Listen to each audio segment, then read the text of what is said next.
You're listening to the Tony Kinnett Cast on 93 WYPC. WCYTV Here on the Daily Signal. Good evening. Welcome to the Tony Kinnett Cast here on the Daily Signal. The Trump administration has been, I can't even believe that I'm saying this, has accomplished something I did not think was possible, much less in a month. It got Congress to work. No, really. Whether you're listening over on radio, watching on TV, the live stream, podcast, whatever it is, I am as shocked to tell you this as you must be to hear or see it. The Trump administration has somehow gotten the House of Representatives and the United States Senate, of all places, to actually do their job. And it's wild. Allow me to explain how. Please don't take my word for it. Let's look at some of the examples. Yesterday on the show, I did not tell you about the House budget resolution that was going to be heading to the floor because I honestly didn't think they'd pass it. I expected Representative Victoria Spartz of Indiana, perhaps, or I knew that Thomas Massie of Kentucky was going to vote against it. Speaker Johnson has like a 1-4, depending on the day, really like a 1-2 vote majority over the House Democrats. And so to get a budget reconciliation, especially given how contentious budget practices are between a moderate Republican, a traditional Republican, a more libertarian Republican, populist Republican, that whole mess means that the budget reconciliation process should have taken weeks, plural. And instead, by the time that our team had last night's episode uploaded to the podcast services, that the edit was going in on YouTube, to slice off the countdown clock at the beginning for those who are watching, the bill had passed. I was shocked. And by the way, it wasn't only me who was shocked in this case. Jasmine Crockett, our favorite congressional crackhead, and other Democrats were gloating that there was no way this thing was going to pass. No way, Jose. But we're in the minority. So long as we stand strong and not one Democrat falters, let me tell you, there are going to be Republicans that don't want to vote for this, and they can't lose more than one vote. So long as we stand together and so long as we're here, and the Republicans, they're dysfunctional. They can't get this done by themselves. So the Republicans, it turned out, were not dysfunctional at all. In fact, Speaker Johnson got the crew together to deliver. Now, look, am I a huge fan of the bill? As far as budget reconciliations go, this one is certainly a lot better than a lot of other ones have been in the past. A lot of individuals who are more purist on budget bills are asking why line items 36 through 579 don't align exactly with their priorities. And believe me, I understand the problem with the national debt. It is kind of funny how we start talking about the national debt whenever we get through the budget reconciliation process. And then when it's time to cut the actual problem of the deficit, which is entitlement spending, for example, Medicare, Medicaid, Social Security, things like that, then everyone pulls their hands away. And Trump understands this. Now, we'll talk a little bit later about Trump's first cabinet meeting where he addressed this head on. But for the administration to get that House bill through, and then the Senate to be seeing the Protecting Women's Sports bill hitting the floor on Friday, and then likely seeing a vote on Monday, as our political editor Bradley Devlin over at the Daily Signal informed me earlier today, that's a pretty major series of actions for 1 week, especially for Congress. I mean, Congress is supposed to be asleep and having federal agencies do all of their work, but they kind of can't. And they can't because of two reasons. Number one, because if any House Republican at this point suddenly decides they're not going to play along and they're going to be a jerk, then the entire country will deliver their ire via the social media scorn heaped on by Doge and Elon Musk and the entire Twitter X apparatus in order to primary that individual, the midterms only being less than 2 years away. So that all said, what does that mean in the other term for why the Congress of the United States actually has to do a little bit of work? Because federal agencies can't do it all anymore. Trump's firing them all too quickly. Trump has issued a new series of orders instructing different federal departments to begin laying off workers en masse. This includes like the EPA, the Environmental Protection Agency, which doesn't protect the environment at all. In fact, it uses strong arm regulations to prevent individuals from building homes because of the South-backed swallow minnow of which there are 3 of, and it looks like every other minnow ever, but apparently it's very, very important to the native Oskanaskawa tribe to have this minnow that they apparently worshipped 4,000 years ago kept in this drainage ditch in Illinois. Well, the EPA is laying off a lot of staff. The IRS is laying off a lot of staff. The ATF might be laying off a lot of staff. And all of God's people said amen. Because federal agencies are extremely unpopular with Americans here. And by the way, it's not slowing down. As more polls come out, the Democrats' mouths are full of ashes. And they're full of ashes because the Department of Government Efficiency, and we're going to talk about this a little bit later with Mary Rooke of the Daily Caller, it is so popular with Americans to see what they have always suspected, the rot, the abuse, the waste, the fraud in the federal government, to be exposed and then immediately slashed is something that is extremely popular with Americans. And that brings us over to Trump's first big cabinet meeting today, a large event. The media showed up, started asking questions, and Trump hit the particular question of whether or not any of the entitlement spending was going to be cut head on. The spending bill that passed last night aims to cut $2 trillion. Right. Can you guarantee that Medicare, Medicaid, Social Security will not be touched? Yeah, I mean, I have said it so many times, you shouldn't be asking me that question, okay? This will not be read my lips. It won't be read my lips anymore. We're not going to touch it. Now, we are going to look for fraud. The reason that question was thrown towards the president is the budget reconciliation process appeared to cut Medicaid. And that was kind of a concern, again, of everyone who is dependent on entitlement spending. And again, the entire question is a fair one, but once you look at it through the realm of the Department of Government Efficiency, cutting, again, the waste and the fraud to various organizations that are spending on things that aren't people that are just using Medicare or Medicaid, then it becomes less about a situation of cuts and more about making the Trump's tax cuts as well as the various other levers of the economic entitlement spending parts, which I personally don't care for at all, function a little bit longer. So that can has been kicked down the curb sufficiently. Pete Hegseth, Secretary of Defense, also announced today at this at this cabinet meeting that the Department of Defense would be doing a full investigation of the disastrous pullout of Afghanistan during Biden's term in office. Check it out. Well, it's a question we've thought a lot about. We're doing a complete review of every single aspect of what happened with the botched withdrawal of Afghanistan and plan to have full accountability. It's one of the first things we announced at the Defense Department for that reason, sir. Certainly, General Raisin Kane, who's on his way in, was not a part of that. Instead, was a part of leading the effort against ISIS by untying the hands of warfighters and finishing the job properly and then bringing our troops home. So we're taking a very different view, obviously, than the previous administration, and there will be full accountability. Now, it should be noted that the Trump administration's already shown they really have no qualms about firing anybody, anywhere, anytime. And given the disastrous results of the United States military's brass over the last 25 to 30 years, in which generals can do a horrible job, admirals can do a horrible job. That is, if they're actually overseeing a combat unit, a logistics unit in the field, something like that. Unless they're pencil pushing back at the Pentagon, they can fail their way upwards all the way to the top. They don't actually do anything useful.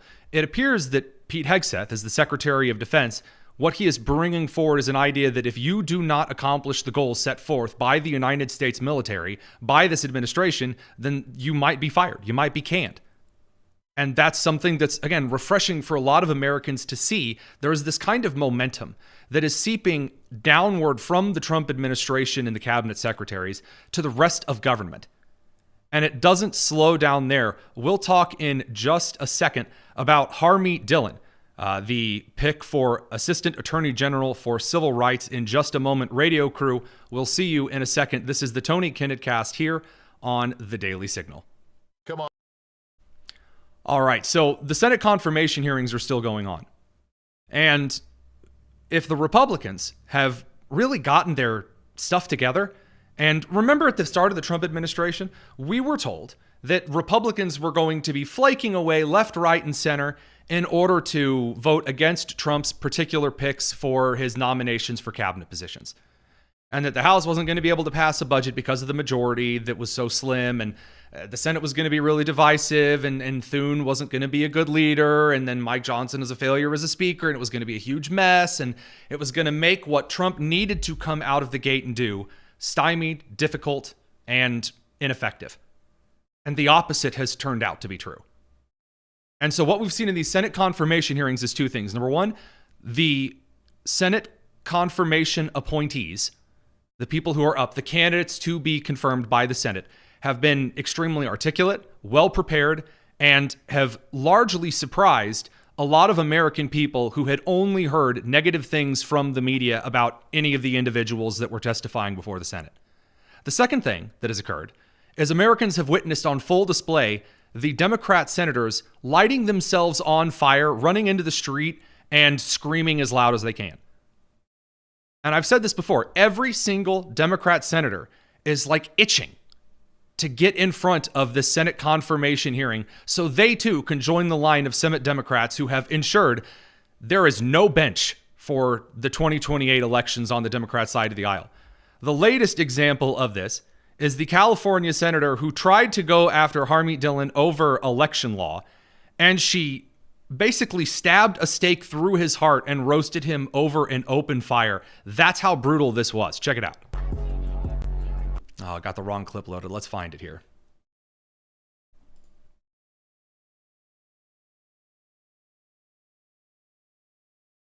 When we had the opportunity to meet in your office yesterday, I gave you one example of California's failure to abide by the NVRA and make its voter rolls clean, and that is 1 million voters, quote unquote, in Los Angeles County alone, which the County of Los Angeles agreed in a consent decree. So I'm going to cut you off because my time is limited. My recollection is the county agreed to adopt additional practices on maintaining voter rolls. All the lawsuits were unsuccessful. Well, that's not true, factually, Senator. Actually, I've won several lawsuits against California at the United States Supreme Court during the time that you were the Secretary of State. I love that so much. So she comes out and says, look, a lot of California voter rolls are dirty. 1 million voters in Los Angeles shouldn't be voting. The votes are sketchy. They're not right. And he's like, well, you know, I don't know anything about that. That's in the interest of my time. The Democrat senators always do that when they've completely fallen on their face. Because if the question is allowed to be answered, they're humiliated in front of the entire country, you know, more so than they already are. And so the response by the Democrat senators, after being completely wrecked, is to remand their time, say, hold on, I'm going to move on. I don't actually want them to answer questions, which I think that procedurally, if you're actually going to get into the Robert's Rules of Order that govern how these procedures are supposed to work, you know, the kind of stuff where they say, Mr. Speaker, the good woman of Virginia forgets that kind of nonsense. I believe, personally, that maybe letting the individual answer the question would be a part of said procedure. And if the senator wastes the time, well, then that's not the fault of the individual answering the questions. And then Harmeet decides to remind him, oh, hey, by the way, I also won a lot of those lawsuits in front of the Supreme Court. And so instead of, you know, apologizing, saying, you're right, sorry about that, again, I'd like to remain my time. Not very good on the policy side of things. The media is somehow even worse, and we're going to dig into it. It's the Tony Kinnett cast here on the Daily Signal.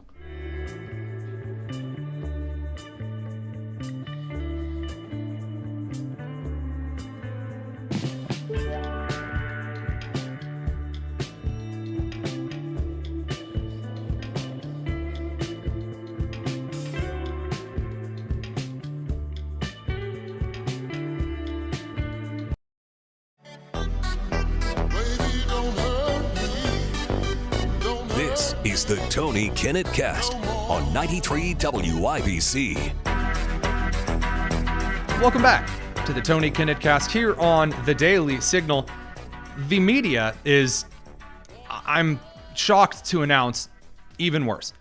So if the Trump administration is putting momentum into the Senate and the House GOP, then the Democrat media, the Senate Democrats, whoever you want to say is in charge of the DNC, I guess Ken Martin and David Hogg, they're putting out anti-momentum. Allison, out there on the WIBC board, what's the opposite of momentum? Stagnant. Stagnate. They're outputting stagnation. No, it's worse because they're not just standing still. They're find that out for me. Dig out the old thesaurus here. I need to know what is the opposite of momentum. Like you're going in reverse, anti-momentum, whatever that is. They are somehow leeching all of the energy as the leadership of the DNC from the rest of the party. And this is evident all throughout Congress. And it's even worse with the anchors, the hosts, the journalists over in legacy media.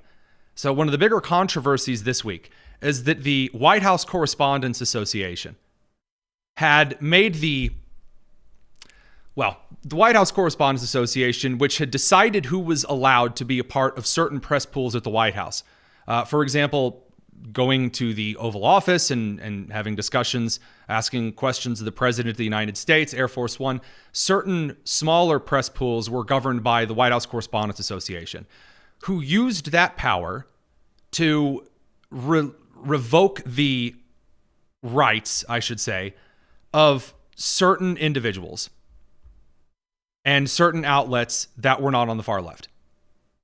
Producer Daniel is chiming in, Allison, regression. Somehow these leadership over on the left, the leadership is causing all of the other groups and parties to regress. They're going backwards at high speeds. When this hits 88, you're going to see some serious stuff. So let's talk about why the White House, taking over the WHCA's job of basically allowing first come, first served to individuals to report from the Oval Office, Air Force One, and smaller press pools, why that is such a threat to the left. Because that's basically the last gatekeep that they had. 2 years ago, the Daily Signal was subject to the Biden administration's revocation of our press passes. The White House changed its rules for who was allowed to and who was not allowed to have a press pass. And then our Fred Lucas, who has basically been on and off the Hill and out of the White House press briefing room for like 20 years. The dude's been a powerhouse of reporting. Like, he's no stranger to those in the room. They revoked his press pass. Why did they revoke his press pass? I ain't a right-leaning organization. And no one said a word. But now, all of a sudden, you have people like Brian Stelter or Jamel Hill from over at The Atlantic throwing a fit and kind of saying stuff that's just a wee bit hypocritical.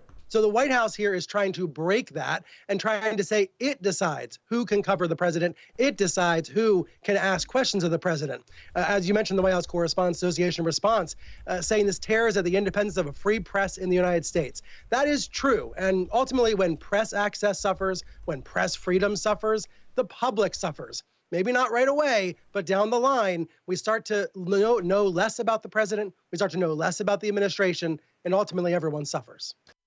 Okay, so Brian Stelter's claim is that because the White House is now directly accepting or denying the press passes of organizations to be a part of certain pools at the White House, that I guess this means that the White House is now directly censoring what news organizations can. And by the way, that's not the case. When Carolyn Leavitt announced that the White House Correspondents Association would no longer hold the keys to being parts of certain press pools, she said everyone can still apply, but now it's going to be a first come, first served kind of basis instead of special spots being reserved for the Associated Press and CNN and MSNBC and all of these left-wing outlets that just counted on being able to hold power here forever, despite the fact that their ratings are in the toilet. No one's really reading AP. No one's really watching CNN or MSNBC like they did 10, 20, 30 years ago. So those things in play. What does that mean for Brian Stelter's little testimony and the testimony of all little journalists? Well, that's where it gets fun. Because Brian Stelter decided to say that this is actually a big censorship mechanism. Oh, it's really terrible. This is the White House clamping down on free speech. You mean like when President Biden openly shut out individuals from the right and right-leaning outlets? 2 years ago, I didn't hear Brian Stelter or Jamel Hill or anyone over on the left whining or complaining at all. So spare me. Go clutch your pearls somewhere else. Well, they sure are. Because the totally non-biased press is not just trying to kind of skirt by this horrible time of the Democrat Party by yelling fascism like Brian Stelter is, but you have certain anchors, journos, like Jake Tapper over at CNN, fresh off his defamation lawsuit that he lost in which he was found liable for defamation of a veteran. Jake Tapper of CNN has written a new book called Original Sin. Now, what is this book, Original Sin, about? It is about the cover-up of Joe Biden's dementia and how Joe Biden's original sin was announcing that he was going to run for re-election. The irony of Jake Tapper or anyone on CNN, MSNBC, the New York Times, Washington Post, Associated Press, USA Today, ad nauseum, saying that, oh, wow, man, this was a really, I just can't believe we were all lied to about Joe Biden's mental health. This just completely takes me by surprise. That's ridiculous. The irony of that is so great, considering that it was people like Jake Tapper, for instance, who relegated all of Biden's falling down, his forgetting where he was, his inability to speak, his inability to hold focus, to a stutter. Again, please don't take my word for it. Here is Jake Tapper saying just that. Jake, is very clearly a cognitive decline. Okay. That's what I'm referring to. It makes me uncomfortable. You have no. It's so amazing. It's so amazing to me that try and figure out an answer. A cognitive decline. Well, you're trying to tell me that what I was suggesting was. I think that you were mocking his stutter. Yeah, I think you were mocking his stutter, and I think you have absolutely no standing to diagnose somebody's cognitive decline. I would think that somebody in the Trump family would be more sensitive to people who do not have medical licenses diagnosing politicians from afar. I love that so much. So she starts to point out, look, the guy's clearly in a cognitive decline. He's falling all over the place, can't speak, has no idea what he's doing. It's an absolute mess, and on and on. And Tapper's like, okay, all right, you wackadoodles. Clearly he's just got a stutter. And now this guy's out here trying to sound like the alarm bell ringing journalist. Hey, I think we were lied to. Like, you're going to make a buck off of I'm an independent, objective journalist. So that's the second way that the left is desperately, aggressively trying, beyond all hopes and means, to get through this really dark time. The third way that the left is somehow trying to whistle past this graveyard, and may I say their third biggest mistake, they're clinging to the LGBTQ plus nonsense. So you have guys like Brian Stelter crying fascism. You have guys like Jake Tapper that are trying to pretend that they were never part of the censor the health of the sitting president thing. And now you have the entire elected left and many of the pundits who are so desperate to cling to the LGBTQ plus 2IA 8765309 Jenny call my number crowd that they are just broken down, and they don't care if they win or lose elections at this point. They're going to see this through to the end. And it's bewildering to me. It's bewildering to me. The support from Americans for things like guys and women's sports, for both parties and independents, the support for that is bottom floor low numbers. Among all demographics except for liberal women, well, go figure, but other than suburban liberal women that are about 20 to 50, so kind of stapling two demographics together there, every other demographic in this entire country, black men, black women, Hispanic men, Hispanic women, Asian men, Asian women, Jewish men, Jewish women, white men, white women that are not traditionally identifying as suburban liberals, are very, very, very against the LGBTQ plus whatever nonsense shoved in the faces of children. They are not a fan of it. And yet you still have Democrats that are, how do they call it? Bitter clingers? As President Obama put it, bitter clingers to not God and firearms and rights of the Constitution, but sexualizing content in front of children and affirming them to accept gender-affirming care. And it is going to cost them every single election from now until they drop this.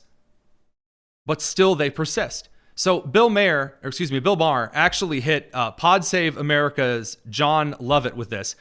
Bizarrely enough, it was Pod Save America itself that released this interview thinking that this sounded really good. And you can see Bill Maher, who again is on the left, but understands, like John Fetterman does, that this really is not a winning issue. Maybe we can kind of scoot past it a bit and focus on things that Americans care about, those kitchen table issues.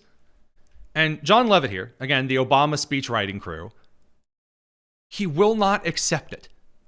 And it's truly something bizarre to behold. We all believe that parents should have the decisions over their children, but we also recognize that some parents do such a bad fucking job that the kids are in danger. That happens outside of trans issues. That happens all the time. It's terrible. Some parents are terrible. Somehow the fact that there are terrible parents in the world gets erased on these questions.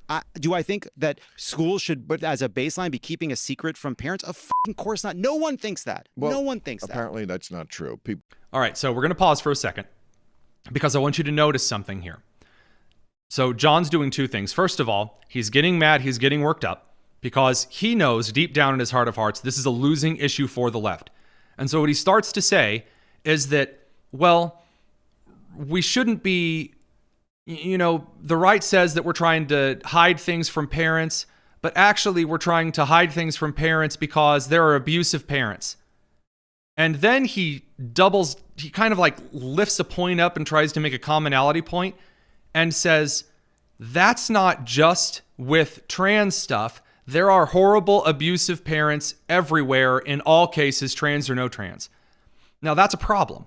And the reason that's a problem for John and the left's point is that if it's really true that abuse rates are pretty even keel, whether or not a child identifies as trans or some other whatever, then there really shouldn't be a reason to hide trans stuff from parents, just as there's no reason to hide anything else from a parent, abusive or not abusive.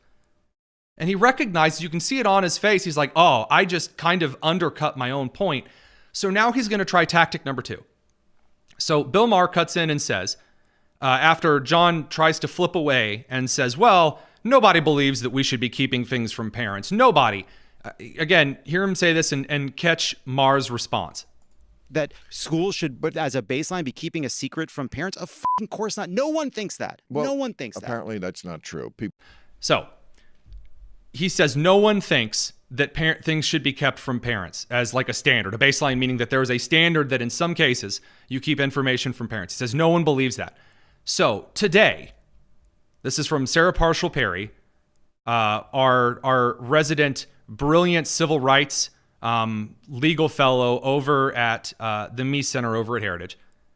The United States Court of Appeals for the First Circuit just held today that parents have no right to know if a school is in the process of socially transitioning their child behind their backs, meaning if your child starts identifying at school and goes to the school nurse for gender-affirming treatment, then now the First Court of Appeals has ruled that that's totally fine. Parents have no right to know that. So as to John's point from Pod Save America that, oh, no one believes that. Well, the First Court of Appeals just upheld that, saying, quote, determining that a safe and inclusive learning environment does not restrict parental rights. I will also remind everyone out there that there are large amounts of cases that we have observed point by point in which schools have withheld information from parents about, for example, a child's LGBTQ plus 2IA status. I have not just, again, seen these cases, I have watched this in person when school board officials have spoken to me over the phone, have said in front of groups of parents, we don't have to tell you a thing, and we won't. And there are screaming, crazy people, usually obese with multiple colors of hair, in the room, like at South Madison's Community School Corporation, Pendleton, Indiana, would be one of the last cases that I witnessed this in person, where they are screaming that if parents are told about their child's gender, then children will die. That is an express point the Trevor Project makes. And now John is out here saying, well, no, of course nobody believes that. And Bill Maher, who understands that there are some things that are just a little bit too far of a claim, he pushes back on this, and then John does one of the most classic stupid pundit things. I truly despise it. And so John, realizing again that he has messed up twice now, he is going to try running off and trying to talk over being proven wrong. And he's going to finish it up by saying, well, would you do something this bad? I've seen this so many times, but here you go. It's going to play out in this most magical of ways. People do think that. And there is no perfect answer to this. It's as many naughty questions, the least bad answer. And the least bad answer is to not have the government decide from above. It's just to leave it up to people and parents and the kids and the doctors. Right? Again, I like how he says to leave it up to the parents and the kids and the doctors. But again, parents are cut out of that decision. So he's advocating for something that isn't there. And again, he realizes this because Bill's like, well, I mean, not parents. And so John, again, realizing he has now screwed himself out of making his point 3 times, you're going to see him start to try to run away and then go on a yammering rant and then yell at Bill Maher a question to finish it off about something totally different. You want the government to ban gender-affirming care for kids? There it is. You want to lose every election? Just keep coming down on the side of parents coming in second in a who gets to decide what goes on with my kid contest. So, a classic move by pundits if things aren't going well. So if you're having some kind of a debate with any individual at all, your side of the aisle, somebody else's side of the aisle, and you have goofed up, which happens. When you're getting out there improv and you're wrestling with ideas, you're trying to keep a lot of different statistics, people, things in your head. Sometimes you goof up. You especially goof up if you're a big dumb idiot, like those over at Pod Save America, and you believe really disgusting, disturbing things. But in this particular instance, we'll be generous, we'll be nice, we'll be friendly, and we'll say that John just kind of realized things were starting to run away from him and he made some misstatements. What he does is he then hits the other person with a leading question. We've seen Senate Democrats do this through the entire confirmation hearing process. So then John flips it around at Bill Maher and says, well, would you just have the government ban gender-affirming care? Of course, gender-affirming care, that's not a thing. That is a term that is made up to sugarcoat the medical experimentation, which is experimentation because we have no long-term data on what the gender treatments do to a child over time. So far, the results are very, very, very bad. But he says gender-affirming care, and then he pitches it at Bill Maher, because Bill Maher, being on the left, cannot leave the question, do you want to ban gender-affirming care alone? And Bill Maher actually either ignore it and press John on the question, to which John would just say, I bet you do want to ban it, don't you? I bet you're just an evil, terrible, big, stinky bad man. Or Bill Maher can answer it and then try to come back. But by the time you've answered a question, you've now shifted the subject. So Bill Maher counters him and says, do you want to lose every single election forever because you guys are stuck on this? And it looks like, yeah, they're stuck on it because Maryland Democrats have now passed out of their House HB 380. It is a bill that proposes the installation of condom vending machines in public schools. Now you may, think, well, why are schools, encouraging sex by the distribution of prophylactics? Oh, that's not the bad part. It's a bad part, but it's not the bad part. Here's where it gets awful. Dispensing condoms in public schools, including kindergartens, nursery schools, and elementary schools. This Maryland bill proposes condom dispensers to be, and I'm serious, I didn't believe this when it was sent to me. Actually, it was this morning when it was sent my way. My wife sent it over. She said, did you see this? News never stops. I hadn't seen it. So I ended up going and looking up the bill, and I read the bill, and it actually proposes putting condom dispensers in kindergartens, nursery schools, and elementary schools. What?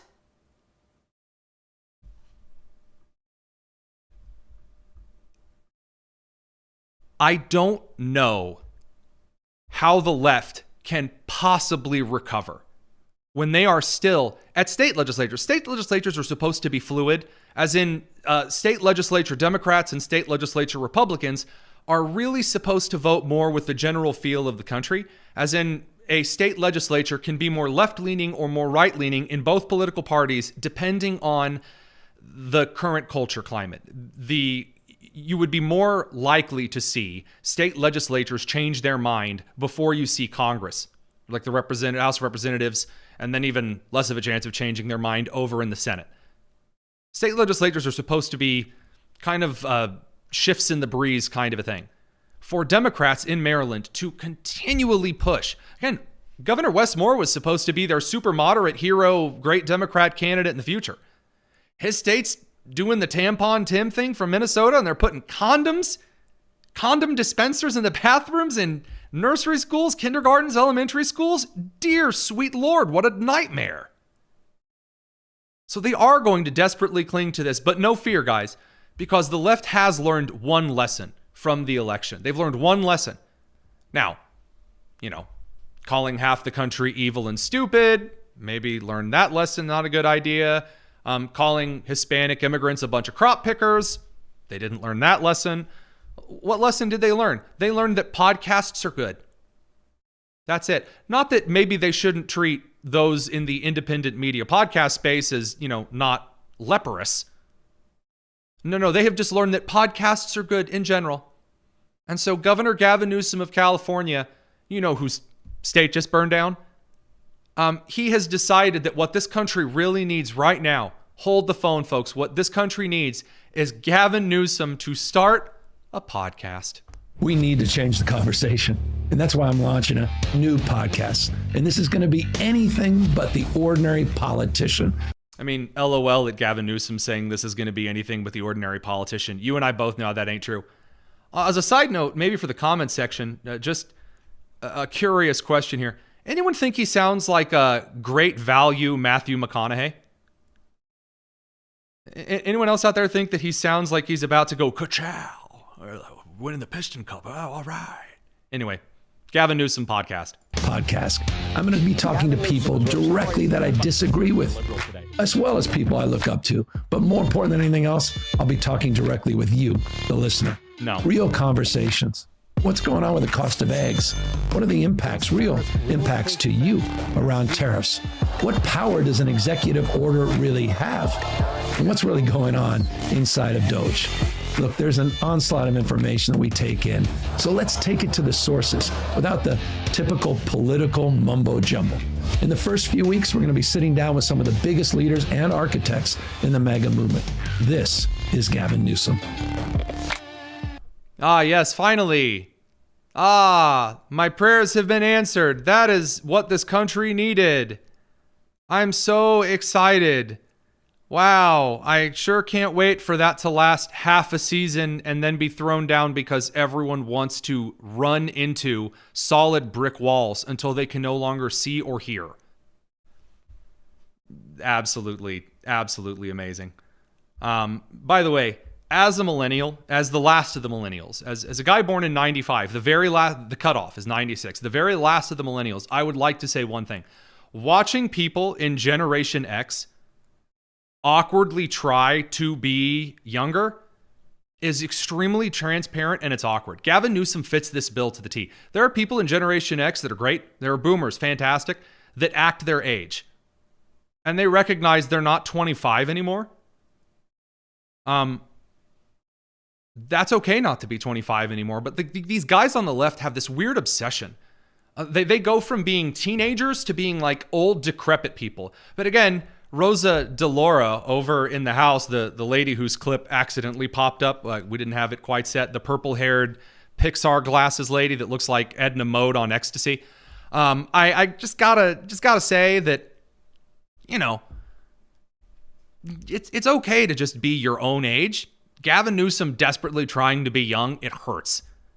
Like cool dad suburban energy, like, hey kids, like that stepdad Gary from the old Jimmy Fallon videos.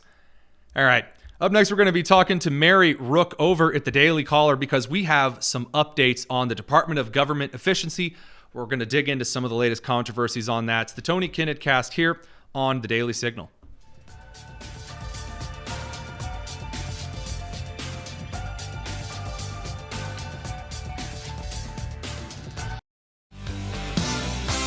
The Tony Kinnett Cast on 93 WIPC. Welcome back to the Tony Kinnett Cast here on the Daily Signal with our dear friend Mary Rooke of the Daily Caller. It's good to have you as always, Mary. Thanks for having me, Tony. So just hit us right over the head. I mean, really reach back and swing the 2x4 with all of your might. What's the latest update on Doge? I think the best thing that we have seen from Doge is everybody's freaking out about that 5 bullet point email that they have to return to. And there was this great moment on Charlemagne the God where this woman who is an actual federal employee, I think she works at one of the Atlanta branches, and she's like, listen, I have worked in the private sector. If you cannot answer 5 things you did last week, you need to go find a new job. And then like everybody inside the studio was like, okay, well, maybe I've changed my mind about this. Maybe we shouldn't be freaking out. I think that anybody who has had a job at any point in their life has had their boss come up to them and be like, what have you done this week? What are you doing today? We have an editorial meeting every day. They're expecting me to tell them the things that I have working, and so Sure. it's so laughable to anybody in the private sector that they would have a freak out moment. Like one of the guys, I think it was from CNN, said, this is abuse. These people are being terrorized by Elon Musk. And it's like, this is just so laughable. And I'm really amazed because the frame that the Democrats are clearly trying to paint is that these are all deeply important federal workers who all of these mean old stink of Republicans are desperately cruel to. And then you see some of the tweets. Now, this is something I know that you and I have both been following. We've been unearthing some of these whistleblowers who want their 15 minutes of fame that are being fired from their various federal positions. They're complaining about it on X. And then you look back a year or two ago and find out that they were tweeting about spending all day in their PJs. And even that, like, not at the first 2 weeks of COVID. I mean, last year, they're talking about doing nothing all day. Absolutely. Not to mention the fact how many of these federal workers are having 2 jobs. I was thinking back about this today. I know there were several people that got caught at my husband's old company working 2 jobs at the same time during COVID. And so if they've been remote for this long, there has to be a large percentage of these federal workers who are just using that mouse pad type thing to like get their computer live all the time while also working a second job.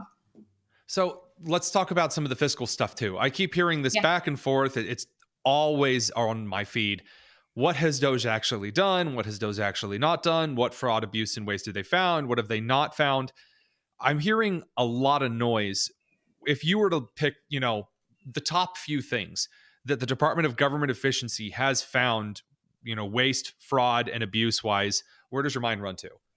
It runs to a couple things. One, obviously, the USAID that took up a lot of kind of airtime in the media because the things that they were uncovering were insane. Like the LGBTQ musical in Ireland. We're talking about, queering Afghanistanis and, these kind of like way far left policy positions that... Hang on. Don't tell me that you're not in favor of Sesame Street in Iraq. I mean, who isn't a fan of spreading atheism in Nepal? That's like, I was taught that as a child. That's what you want to do when you grow up. Oh, exactly. What do you mean I'm not for that? Are you trying to assume that I'm not an inclusive individual? Who doesn't enjoy Peruvian transgender comics? That's what I read that exclusively. Exactly. And so whenever the average American who has been struggling to pay their mortgage and their gas and afford eggs and afford milk, and we talk about affordability as just a basic American, and they see these millions and millions of dollars being spent on these programs, they're going, okay, end it all. Burn it to the ground, get it out of here. So obviously USAID is a huge one. But one of the things that I found whenever I was looking through this stuff is actually USAID's partnership with, I think it's pronounced CEPS or KEPS. It's CEPPS. And essentially what that does is USAID funnels money to CEPS. Then the CEPS program funnels money to NGOs that are connected to Democrat and Republican aligned NGOs. And so it's just like kind of a little kickback circle.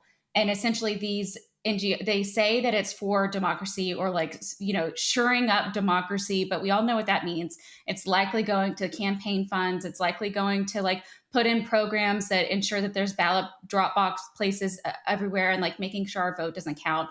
And so those kinds of things I think Americans really should be focusing on. And then also the Social Security Administration, when Elon Musk came out and said they found about 90 million Social Security checks going to the being ghost written. of General Grant and other Yeah, ancient exactly. people, There right? are 90 million more recipients than there are eligible Americans to receive Social Security. And that was a huge shocker to me. I had to take a step back. I had to do the actual numbers myself, crunch it to make sure that I was right. It was all right in what I was reading.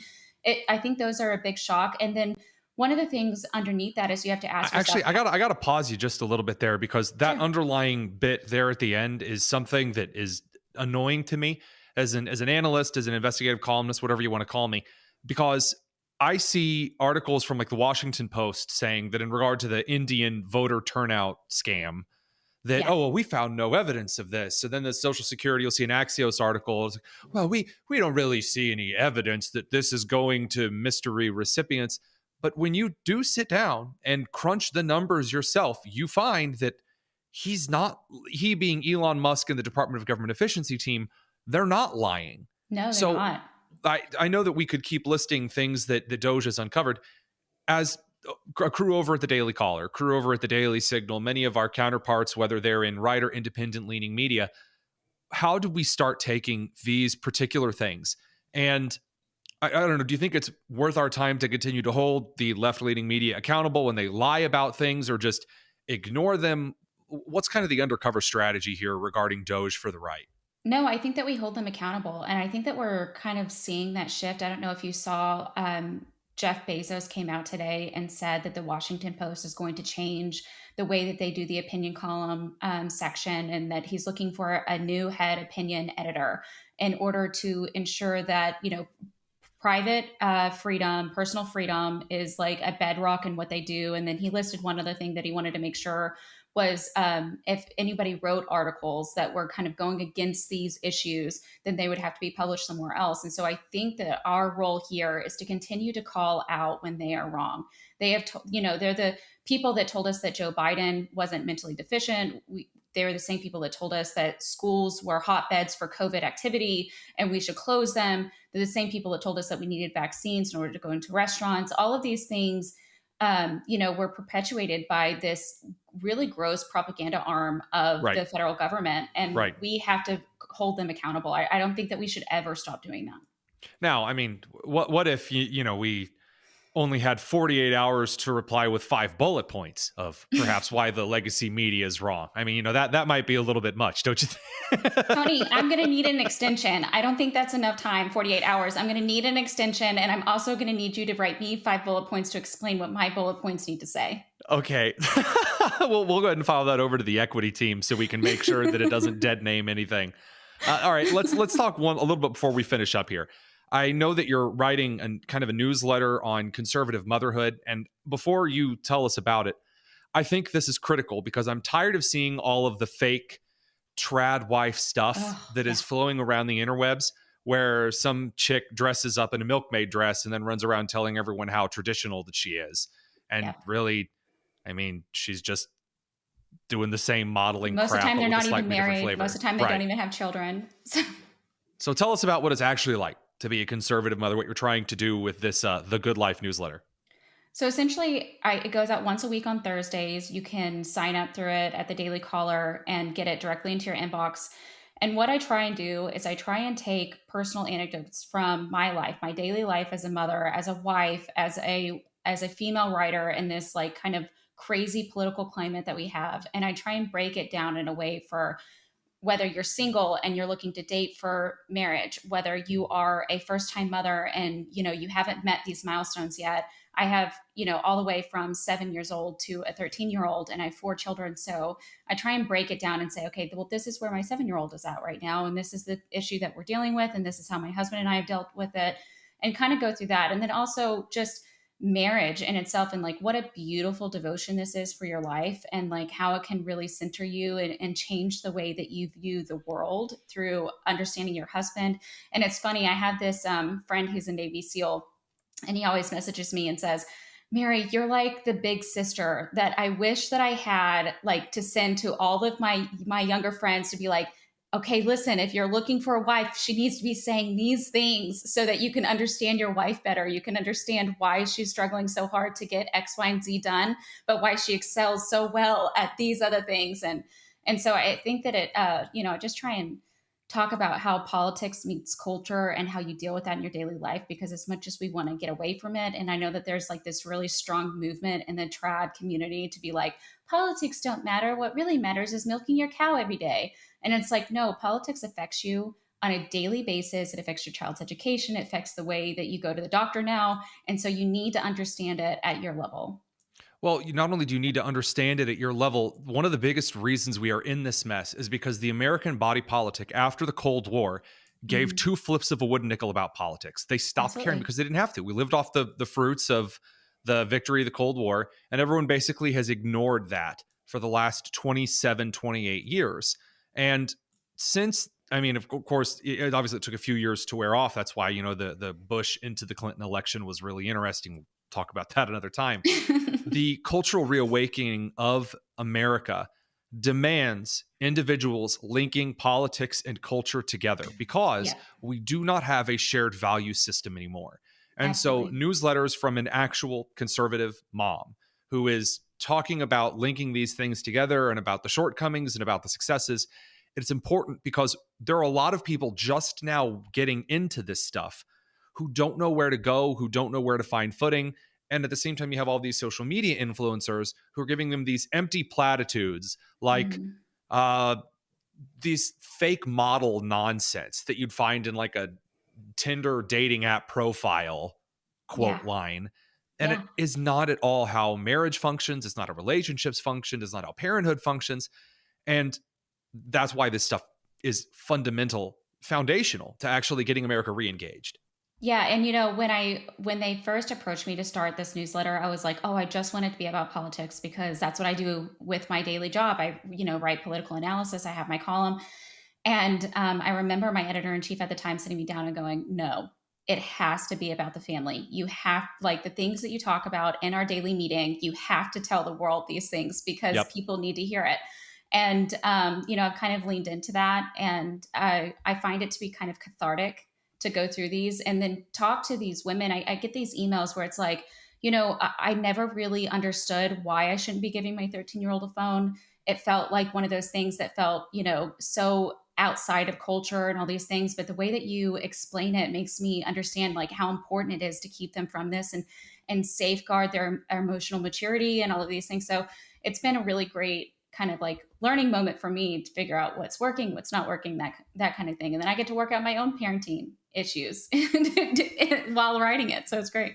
I think that's one of the things that's the best about this re-engagement is that I'm getting to see a lot more organic writing to read during this time. There was a weird period in, I don't know, from about 2012, 2013 through 2017 where all of the political writing was just the same.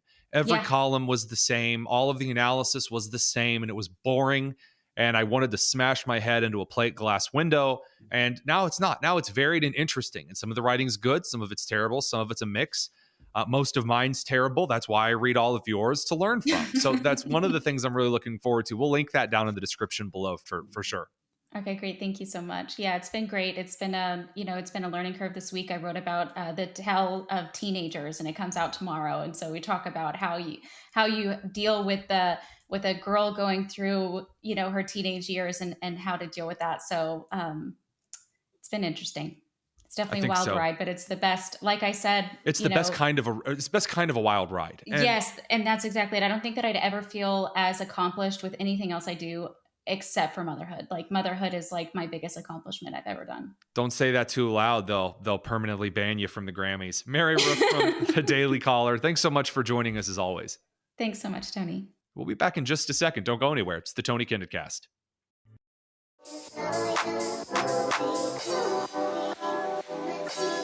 The Tony Kinnett Cast on 93 WIBC. Welcome back to the Tony Kinnett Cast. A few things to dig into regarding the Trump economy. Talk a little bit about Trump's tariff threats. Trump's throwing out more tariff threats. So everyone immediately becomes an international, both diplomacy expert and an economic expert.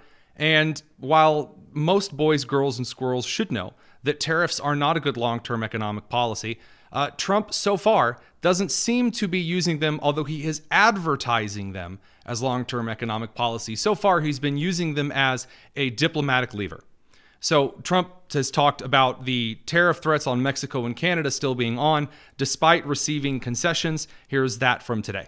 We've lost millions of people due to fentanyl. It comes mostly from China, but it comes through Mexico and it comes through Canada.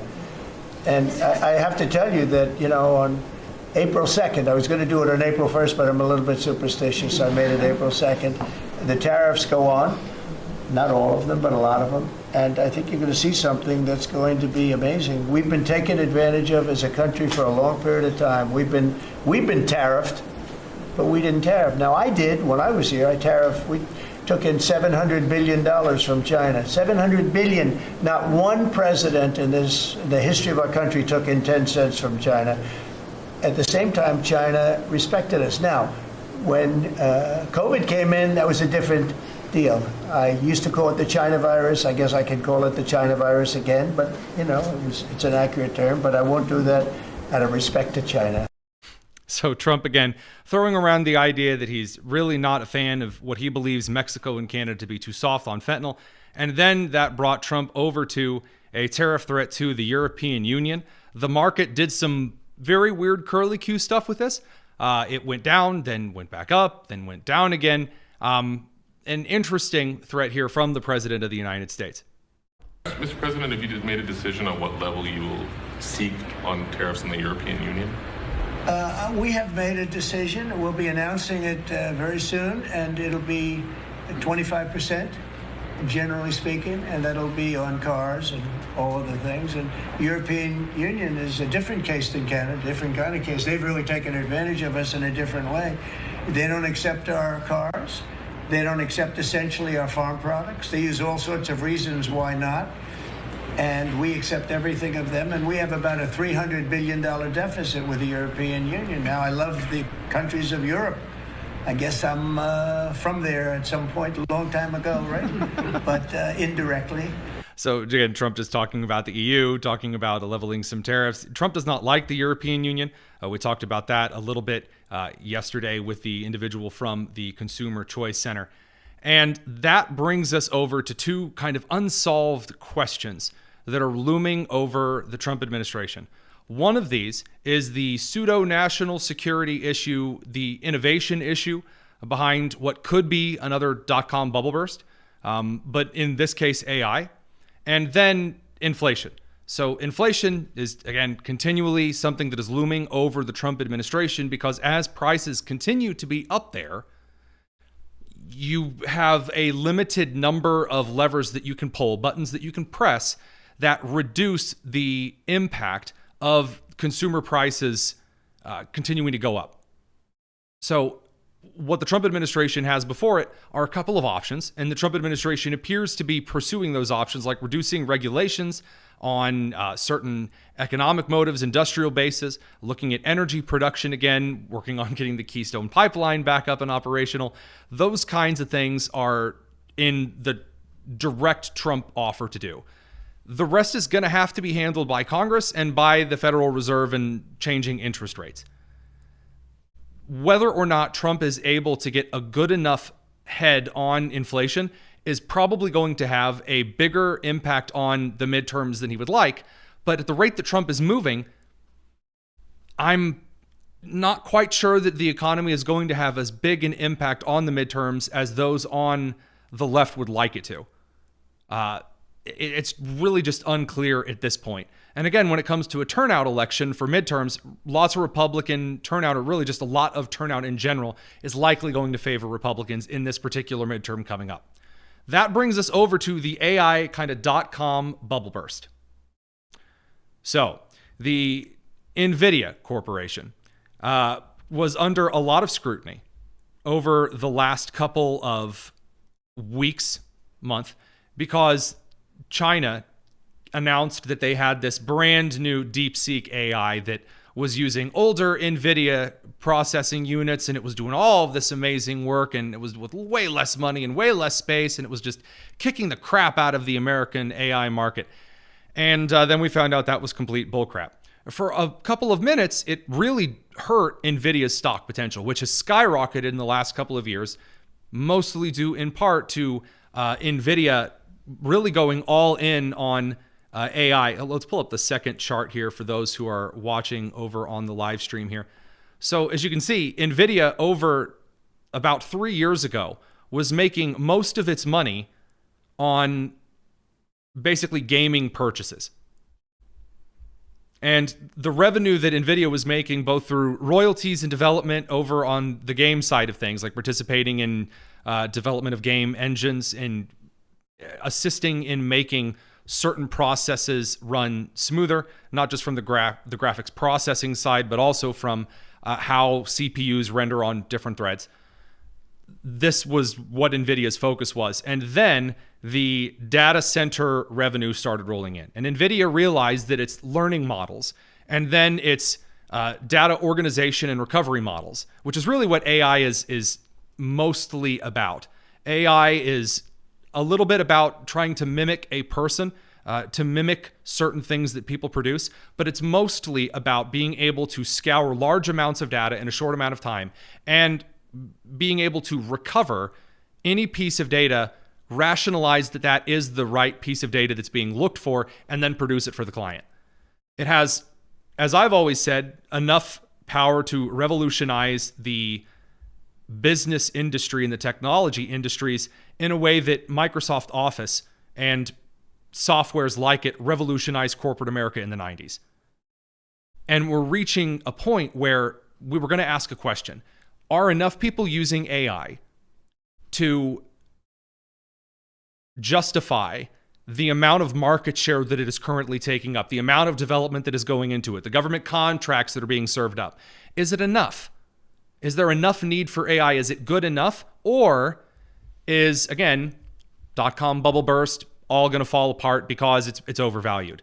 And NVIDIA's Q4, so in fiscal year 2025, that ends in January, that earnings call people were waiting on, because if NVIDIA had a really bad earnings call today showing that the AI thing was wearing off, it was going to wreck the U.S. economy. It was going to wreck the tech sector of the U.S. economy and futures, because companies have been going all in on AI over the last couple of years, spending millions, tens of millions, hundreds of millions of dollars, according to Forbes, on AI.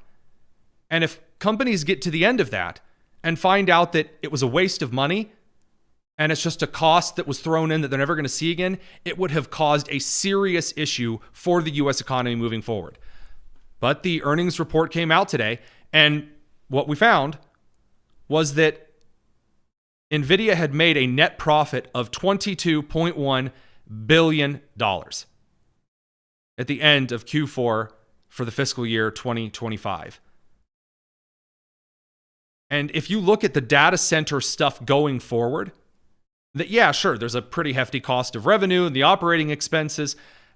I don't see a lot of those getting larger, because as NVIDIA learns, I shouldn't say learn, as NVIDIA continues to go through the process of optimizing how they do their data management, how they improve on AI models, on how they expand chip production, not just in Taiwan, but in the United States, as NVIDIA gets better at doing what they are doing, like every other corporation on the face of the earth that has ever participated in innovation technologies, NVIDIA is going to see some of those expenses decrease rapidly.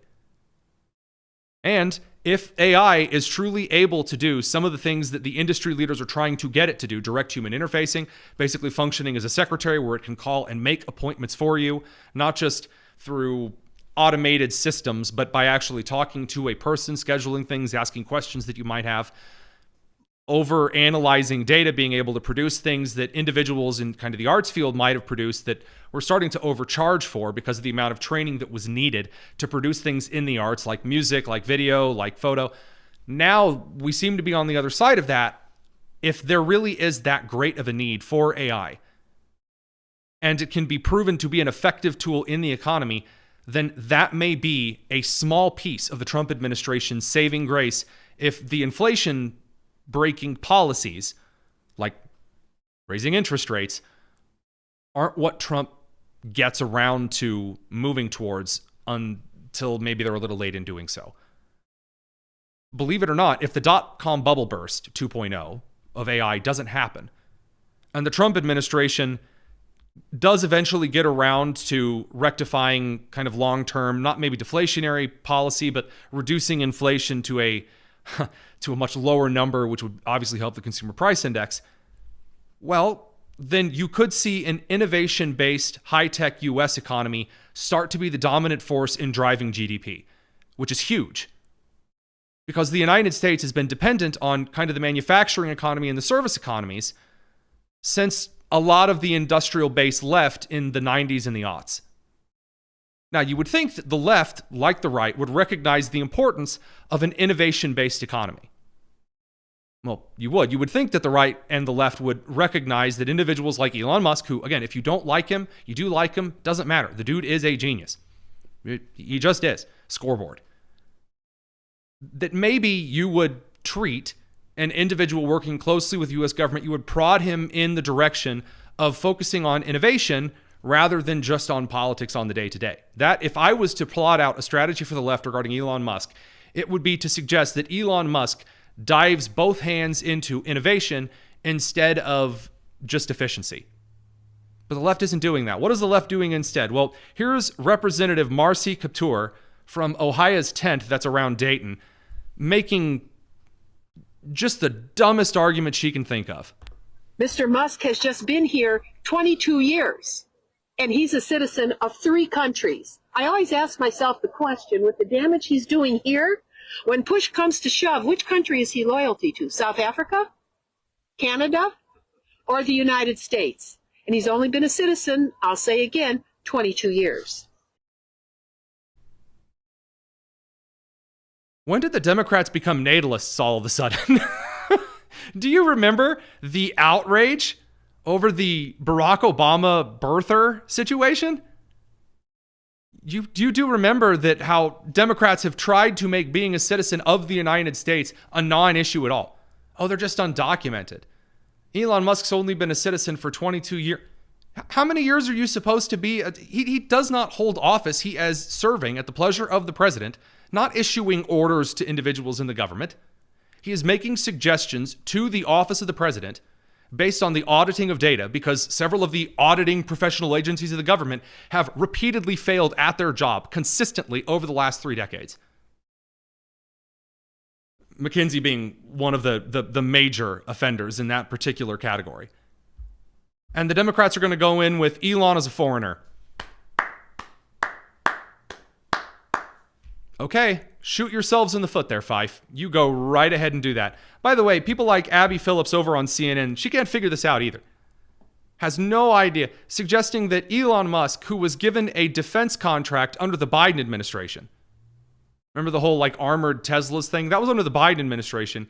Therefore, that means that now that Elon is auditing aspects of the Trump administration's federal government, that this means there's a conflict of interests or something? Making the grant decisions. Congress too. We had to take ethics. We had to take ethics obvious courses. Conflict. You can't do it. It's a conflict. He's not making the grant decisions. How do you know that he's not making the grant decisions, Scott? I mean, they've said he's over not. at the FAA saying he's got his hands in everything in the government, and his company gets a contract. That's a clear conflict. How do you know that he is? That's also you're alleging that he is personally writing the grants for himself. We played the sound.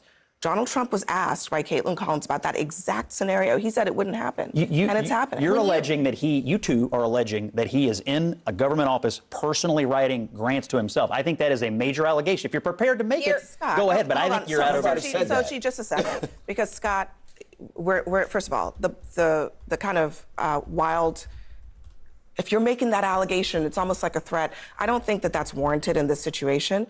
Ethics laws exist in this country, and they have for a long time. And they apply not just to people like Elon Musk, but just regular old staffers who can't go to a lunch and have someone pay for it for them because of conflict issues. So Elon doesn't have to write the check for himself, but his presence in the agency where he himself is receiving a benefit is a clear conflict. It's not an allegation of him writing a check to himself. It's just pointing out. You just alleged he has a conflict. No. It is an allegation. It's just pointing out that generally speaking, in the government, you are not allowed to oversee business where you profit. I don't think he's overseeing the FAA. There's a Secretary of Transportation. That's a basic principle of things. He doesn't oversee the FAA. And if you want to argue about that, then look, when you were serving in the government.